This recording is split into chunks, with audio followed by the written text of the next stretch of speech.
សូមជម្រាបសួរប្រិមិត្តជាទីរាប់អានថ្ងៃនេះខ្ញុំមានព័ត៌មានថ្មីមកអាប់ដេតទៀតហើយសម្រាប់ចែកជូនប្រិមិត្តទាំងអស់គ្នាដោយអ្នកទាំងគ្នាបានដឹងរួចមកហើយថានៅថ្ងៃទី26ខែតុលាឆ្នាំ2025ប្រទេសកម្ពុជានិងប្រទេសថៃបានធ្វើការចុះកិច្ចព្រមព្រៀងដោយមានលោកធានាធិបតីលោកដូណាល់ត្រាំនិងជាមួយនាយករដ្ឋមន្ត្រីរបស់ប្រទេសម៉ាឡេស៊ីអំពីបទឈប់បាញ់និងសន្តិភាពមិនបង្អន់យូរឡើយសារព័ត៌មានថៃបានចុះផ្សាយភ្លាមៗអំពីកិច្ចការមួយនេះហើយឥឡូវនេះកំពុងតែក្លាយជារឿងក្តៅគគុកនៅក្នុងប្រទេសថៃដែលធ្វើឲ្យមហាជនថៃមានការក្តៅគគុកក្តៅក្រហាយនៅមិនសក់ដេកមិនលោកនោះទេបានចេញមករិះគន់រដ្ឋមន្ត្រីខ្លួនឯងភ្លាមៗហើយក៏មានខាងបកប្រឆាំងចេញមករិះគន់ផងដែរហើយមិនថែមតែប៉ុណ្ណោះទេមានអ្នកចេះអ្នកដឹងជាច្រើននៅក្នុងប្រទេសថៃចេញមករិះគន់យ៉ាងចាស់ដៃដាក់លើរដ្ឋមន្ត្រីរបស់ខ្លួនហើយឥឡូវនេះខ្ញុំនឹងនាំអ្នកនរគ្នាមកស្ដាប់ការរិះគន់របស់មហាជនថៃហើយនិងអ្នកចេះដឹងរបស់ប្រទេសថៃតើគេរិះគន់អ្វីខ្លះមកលើកអនុทิនរដ្ឋមន្ត្រីរបស់ខ្លួននេះហើយសម្រាប់មហាជនទី1នេះបាននិយាយថាហេតុអ្វីក្មេងៗដែលនៅសេវិនដែលបានស្លាប់ដោយសារពួកកម្ពុជាបាញ់មកលើត្រូវស្លាប់ free មែនទេហើយបាននិយាយទៀតថាកម្ពុជាគឺអ្នកចាប់ផ្ដើមសង្គ្រាមមកបានធ្វើឲ្យមានការខូចខាតនៅក្នុងប្រទេសថៃជាច្រើនហើយអ្វីបានវាមកចប់ស្រួលបែបនេះតែចោះកិច្ចសន្យាសន្តិភាពអ្នកខមមិនបន្ទាប់បាននិយាយថាគិតយ៉ាងម៉េចដែរវាមិនមែនបបសង្គ្រាមទេអាចត្រឹមតែហៅថាគ្រាន់តែសម្រាកសង្គ្រាមទៅសិនតែប៉ុណ្ណោះហើយមិនប៉ុន្មានឆ្នាំទៀតទេបើមានរដ្ឋមន្ត្រីថ្មីទៀតអាចធ្វើសង្គ្រាមវិញម្ដងទៀតយ៉ាងណាក៏ដោយប្រទេសថៃយើងគួរតែពឹងពាក់មហាអំណាចឲ្យបានច្រើនជាងនេះហើយអ្នកខមមិនបន្ទាប់ក៏បាននិយាយថាយើងប្រជាជនថៃគួរទៅរងអ្នកទទួលខុសត្រូវគឺលោកទីហ៊ានភូមិពាក2ដែលបានបង្កហេតុហើយក៏មានអ្នកឆ្លើយមកតបខមមិនខាងលើនេះថាមេទីហ៊ានភូមិពាក2មិនតាក់ទងនោះទេគឺខ្មែរជាអ្នកបាញ់មុនទេតែហ៊ានភូមិភាគ2មិនបានបញ្ជាតបឲ្យបាញ់នោះទេអូមាននៅមកការពារទៀតលោកហើយអ្នកខមមិនបន្ទាប់ក៏បាននិយាយថាហើយបើមិនព្រមលំលាយកិច្ចសន្យា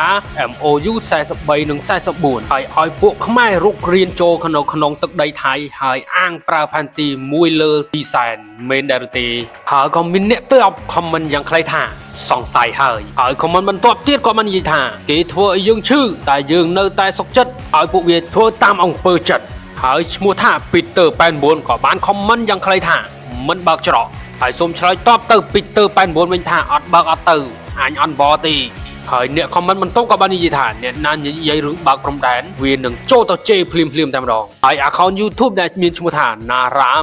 156ក៏បាននិយាយថាខ្ញុំមិនជឿជាក់លើរដ្ឋមន្ត្រីរូបនេះឡើយហើយអ្នកខមមិនបន្ទាប់ក៏បាននិយាយថាហេតុអ្វីនាយកមន្ត្រីរូបនេះនៅតែបន្តសញ្ញេប្រើប្រាស់ MOU បន្តហេតុអីមិនរងចាំប្រជាជនឬធ្វើការបោះឆ្នោតសិនអ្នកខមមិនបន្ទាប់ក៏បាននិយាយថាប្រទេសចិនមិនមកក៏កម្ពុជាក៏លែងធ្វើមុខពីប្រយ័ត្នអាអ្នកខមមិននេះវាចេះតែរនឹកឲ្យបានខមមិនហ្មងខមមិនបន្តបើសិនជាប្រទេសថៃមិនមានលោកអនុทิននោះទេប្រទេសថៃមិនមានសន្តិភាពនោះឡើយខមមិនជនសៀមបន្ទាប់ក៏បាននិយាយថាម៉ែពូកែសម្ដែងឈុតឆាត្រូវគេធ្វើបាបតែទូចិត្តចាក់ថៃពីក្រោយចង់និយាយថាមិនដឹងជានរណាសម្ដែងជាងនរណាទេលោកហើយក៏មានអ្នកមកស្រែកខមមិនថាបើកព្រំដែន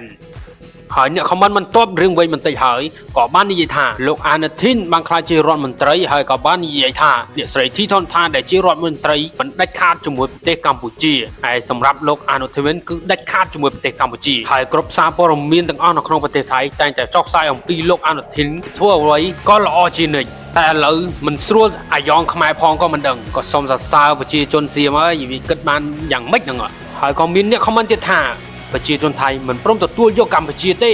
អ្នកខមមិនបន្ទាប់ក៏បាននិយាយថារដ្ឋមន្ត្រីថៃមិនទាន់ខ្មែរទៅសោះខ្មែរឆ្លាតជាងយើងច្រើនណាស់ហើយក៏មានអ្នកមកតបខមមិនខាងក្រោមថាក៏គ្រាន់បើជាងរដ្ឋមន្ត្រីមុនខ្លះដែរខមមិនចង្កោយរបស់ជនជាតិសៀមក៏បាននិយាយថាពួកខ្មែរពេលបានចូលមកអុកឡុកធ្វើឲ្យអញញ៉ៃពេញទឹកដីរបស់ប្រទេសថៃហើយបាននិយាយប្រេះផ្ដាំទៅលោកនាយកអនុทิនឲ្យបានប្រៀបថាលោកអនុทิនគួរតែយល់អំពីប្រទេសកម្ពុជាពួកយើងមិនសុខចិត្តទេបើសិនជាលោករដ្ឋមន្ត្រីអនុทินធ្វើឲ្យបាត់ទឹកដី